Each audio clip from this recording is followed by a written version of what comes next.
Assalamu alaikum fratelli e sorelle, rieccoci qua. Oggi è una giornata speciale perché non sarò da sola, ma ci sarà con me la nostra sorella Federica. Salam alaikum fratelli e sorelle. Lei è una ragazza italiana, anche lei si è convertita all'Islam, mashallah. Come mai ti sei convertita? Cosa è successo? È cominciato molti anni fa, ho cominciato a digiunare e vabbè, ho conosciuto mio ex marito, però diciamo che è stato sì un punto, una scintilla che poi comunque si è divulgata e ho fatto anche un po' da sola. Però c'è stata una ayah del Corano che mi ha molto colpito, che è la sura è Al-Qiyamah, dove ho letto delle impronte digitali. E lì ho avuto veramente, sai, ho proprio riflettuto molto fino al punto di... È stato veramente graduale la mia conversione, non è stata in un giorno, ho cominciato ad avere anche delle amicizie al lavoro, cose... Mashallah, mashallah, sono molto contenta che la nostra sorella comunque ha abbracciato l'Islam ed è insieme a noi, ovviamente prima di me, mashallah. Però c'è una domanda molto importante che io voglio farti, ovvero da quando hai abbracciato l'Islam, cosa ti è cambiato nella tua vita quotidiana o comunque in generale? Cosa ti è cambiato con l'Islam? Con il tempo ho anche sviluppato un senso di pazienza che in realtà prima non avevo, perché sabr, no, è una delle qualità che dobbiamo avere. E quindi, sai, il digiuno porta, per esempio, no? Il digiuno, quando digiuni, ti porta ad avere più pazienza perché ci sono meno energie, quindi si impara comunque ad essere più pazienti, sì, a controllarsi. Quindi diciamo che è stata una cosa che mi aiuta un po' perché sono un po' impaziente a volte, un po' impulsiva. E comunque la preghiera stessa, no? Per esempio quel fatto del pregare 5 volte, che a molte persone potrebbe sembrare troppo, in realtà invece quella continuità aiuta, è una correlazione tra una preghiera e l'altra, no? E anche quello ti aiuta comunque, il fatto di avere questa conseguenza.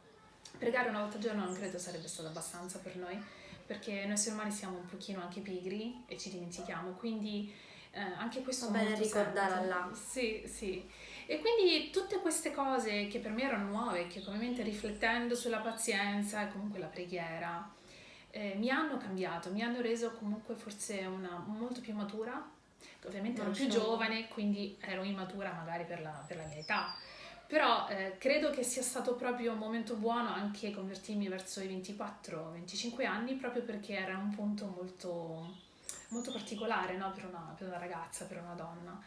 E piano piano appunto ho letto il Corano e ho cominciato a avere delle amicizie e ho fatto halakhe e ho cominciato a frequentare altre persone, quindi mi ha cambiato in tante cose. Mashallah, mashallah, sono molto contenta di quello che hai detto perché è veramente molto importante per tutti noi sentirci dire queste cose. Però c'è anche un'altra domanda che voglio dirti. Da quando indossi l'hijab, che differenza hai notato nella tua vita quotidiana, quindi uscendo fuori per strada o anche per te stessa? Da quando lo porto, insomma è un po' che lo porto, sono anni, diciamo circa Mashallah. 15 anni, Wow, mashallah. mi sento molto più protetta e mi sento, non lo so, forse anche adesso è una questione di abitudine, non potrei stare senza fuori, mi sento veramente strana. Il fatto di coprirsi è proprio è un senso anche di pace, sai, è un senso di protezione, no? Quindi, e poi adesso comunque ci sono diversi tipi di hijab, quindi sono diventati ancora più comodi e alla fine dico, cioè, alhamdulillah, non sento bisogno di nient'altro, voglio dire, si sta bene così. E poi l'hijab Mashallah. comunque è importante, infatti, coprirsi non solamente nella testa, l'hijab è proprio e tutto il resto, no?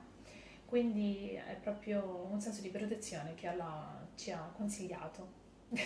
Che differenza hai notato uscendo fuori, le persone come ti guardano, che differenza hai trovato? Mi ricordo quando ho cominciato a portarlo all'inizio, ho subito realizzato che le sorelle mi salutassero e mi faceva molto piacere e in realtà neanche li conoscono e infatti non capivo, nel senso mi sorprendeva un po' la cosa, specialmente da qui a Londra magari ci sono molte più nazionalità, quindi mi dicevo che bello, no? Vado per strada e le sorelle dicono salam alaikum, e dico vabbè salam alaikum, e salutavo indietro.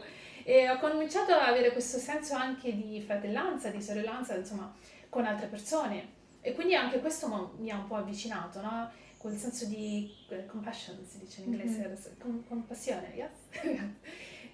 Quindi sì, è stato un po' tutto un insieme che mi ha fatto sempre più avvicinare, perché l'Islam è questo, no? È proprio fratellanza l'uno con l'altro, quindi sì. E per quanto riguarda anche le persone, ti sei sentita più rispettata con l'hijab? Che differenze hai trovato con i maschi in generale? Sì, diciamo che l'hijab comunque ci identifica e quindi ed è proprio anche questo un altro motivo per cui ci copriamo, proprio per essere identificati come musulmani, ma non perché, ma penso che sia una cosa giusta, no? E infatti ho notato ovviamente se vado in qualunque posto, c'è un fratello, sorella, no? Quindi c'è proprio automaticamente una forma di rispetto che esce, che emana da una situazione. A volte infatti è proprio ecco perché è una protezione, no? Perché identificandoci dietro l'hijab si sa che siamo musulmani, quindi mashallah, Bello, Allah mashallah. ha avuto questa idea di doverci Mashallah, coprire e mashallah. alhamdulillah. Cosa consiglieresti alle persone che pensano o che comunque stanno pensando di convertirsi o che comunque secondo me dovrebbero tutti essere un po' più forti nell'Islam, visto che adesso è anche difficile praticare l'Islam in questo contesto? Io alle sorelle per mettere l'hijab posso consigliare di non aspettare di sentirsi completamente perfette, no? A volte alcune sorelle dicono oh, aspetto che prego 5 volte al giorno, poi mi metto l'hijab, di aspettare quel momento dove sì, bisogna sentirlo l'hijab, bisogna sentirlo nel cuore perché va portato bene, no? Però non aspettare troppo.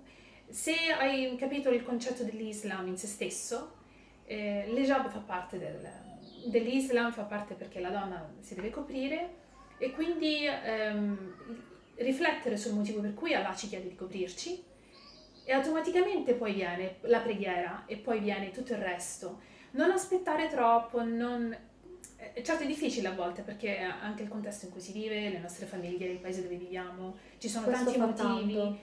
per cui tante sorelle magari non riescono a coprirsi, ovviamente è comprensibile perché non è a volte facile, però magari di cominciare a coprirsi un po', magari mettere solamente leggermente Una il velo, cuffietta non o solamente mettere comunque... l'hijab o coprirsi con le beia, no? Sì. L'Islam non è questo infatti, no?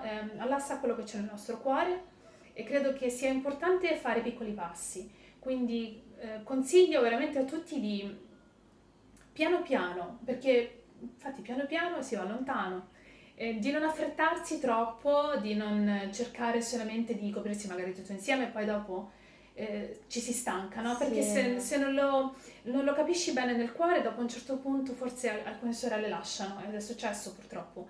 E invece credo che sia importante cercare Piano amicizie, quelle giuste ovviamente, e piano piano di fare tante preghiere, di fare tante dhikr Inshallah. e di fare tante dua, inshallah. Inshallah. Va bene, io oggi sono stata molto contenta. Grazie. Lei è una mia carissima amica, oltre che una Mashallah. sorella. Io e lei ci conosciamo da un po' già. E per me veramente è come una sorella, veramente, ormai. Grazie. Mashallah. Va bene. Grazie grazie a di te. aver accettato questa conversazione oggi insieme a me. Mashallah. Spero di farne un altro, inshallah. Sì, perché no? Per oggi è tutto. Assalamu alaikum. Salam alaikum.